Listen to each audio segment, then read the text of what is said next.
My advice to you is to not marry a Russian woman. Now, after spending many months in this beautiful country, I'm going to explain to you in this video exactly why you should not marry a Russian woman. Now, this is the no side, right? I'm going to make another video, the yes side, why you should marry a Russian woman. This video will concentrate on structural problems with Russian women, and in particular with gender relations inside of the country of Russia. Seriously, do not date a Russian woman outside of Russia or inside of Russia until you've watched this video. Newsflash to all the men out there that think that Russian women are perfect, the traditional conservatives in America that think, oh, Russian women are real women.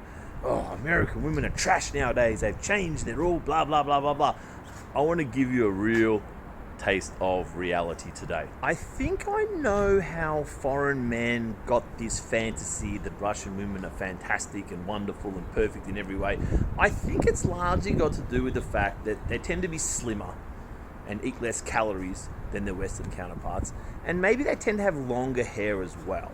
So these two stereotypes are at least somewhat true. Now, of course, Gen Zs are just kind of bridging that gap a little bit as we speak, but overall, look, I'm comfortable with these two stereotypes for the case and purpose of this video. But to understand Russian women, you must first understand Russian culture, which means you must first understand the history of Russia and how the culture has evolved and been evolved, especially in the last century. This will come as a real surprise to most people, but Russia indeed pioneered many elements of feminism. As a result of this, many components, core components of feminism, are deeply rooted and deeply embedded inside of the modern version of Russian culture. Yeah, I hear you saying, but buddy, Russian women are fairly slim.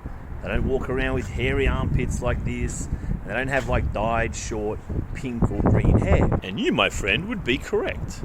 Russia didn't get that little bit of feminism that was all about looking bad, look as bad as you can, because if you look good, it's the patriarchy forcing you to look good and you shouldn't have to look good.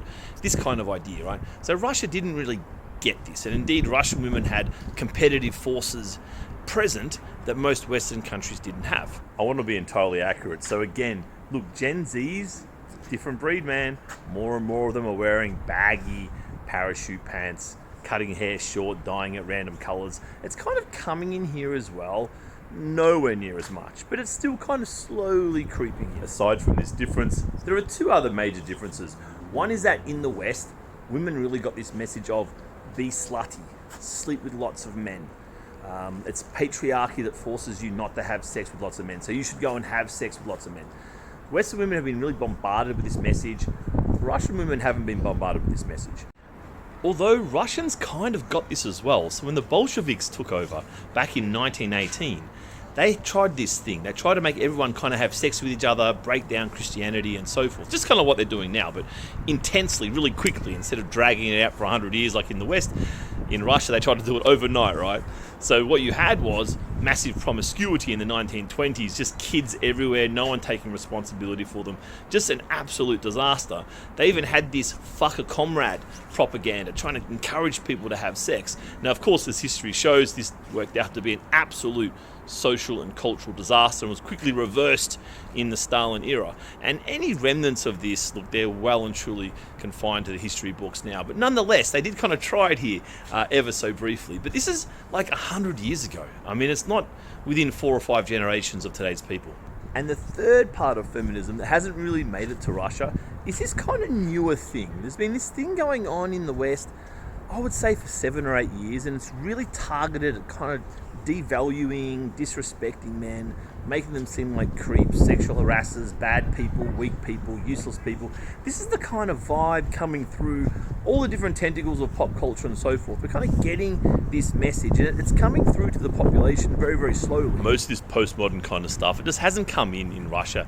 Yeah, it filters through a little bit through the universities, through social media, the usual suspects, but for the most part, they just haven't been bombarded with this idea that men are constantly raping and bashing women and blah, blah, blah. Men are incompetent, bad, stupid, etc. They don't really get this kind of narrative here. If you like this video, press like And when there's lots of likes, I know that you like this content, and I'll make more videos like this one.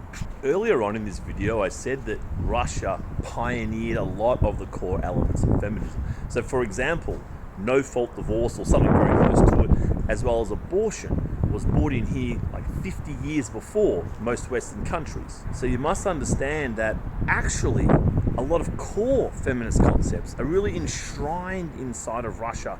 It's much deeper than it is even in a lot of Western countries. So on average, obviously not talking about everybody, but on average, people give less of a thought to divorcing here. It's okay, just divorce. Oh, I'm bored now, just divorce. I'm this now, just divorce.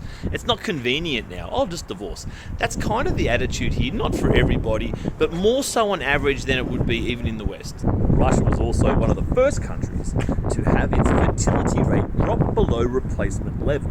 Now this is a very good indicator of a sick society, and it's very consistent with a society that says to women, you know what, working for the man, making the economy big and consuming is more important than children. And although women get the surface level message of you should have kids, you should get married, in reality the data paints a very different picture.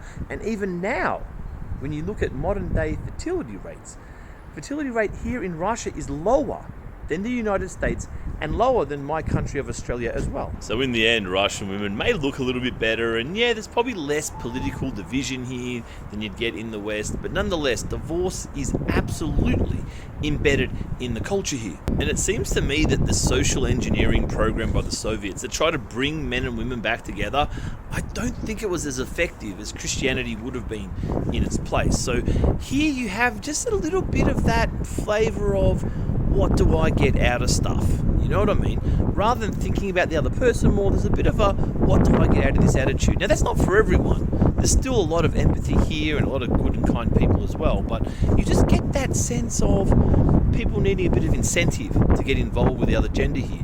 Whereas in the West, we still actually have a little bit of overhang from Christianity and kind of building more empathy into the other person, which of course makes for a much better relationship and much better society. And the reality is that for the most part, Russian women like Russian men. So if you're a foreigner coming here, what you'll find is that only a certain kind of girl will be super interested in you. And often these are not the girls you'd probably want to get involved with over a long-term relationship. I already know that several people have been triggered and have left an emotional comment below without actually watching the whole video. Now this video is talking about averages. It's not talking about everyone, blah, blah, blah, obviously. But what you should take from this is that if you are going to have a Russian wife or a Russian girlfriend, you should probably be very careful in choosing her, and don't just think because she's Russian that it's going to end well. This video gave the no case for dating Russian women. Of course, I'm going to make a video that's about the yes case, why you should marry Russian women. But I just want to give you a really nice, juicy, balanced version of things. While we're on the topic of reality, you've got to the end of the video, congratulations. If you're a dude who has dated a Russian woman, or maybe married one, or you have experience in this sphere, please share your experiences below in the comment section. I would love to hear them.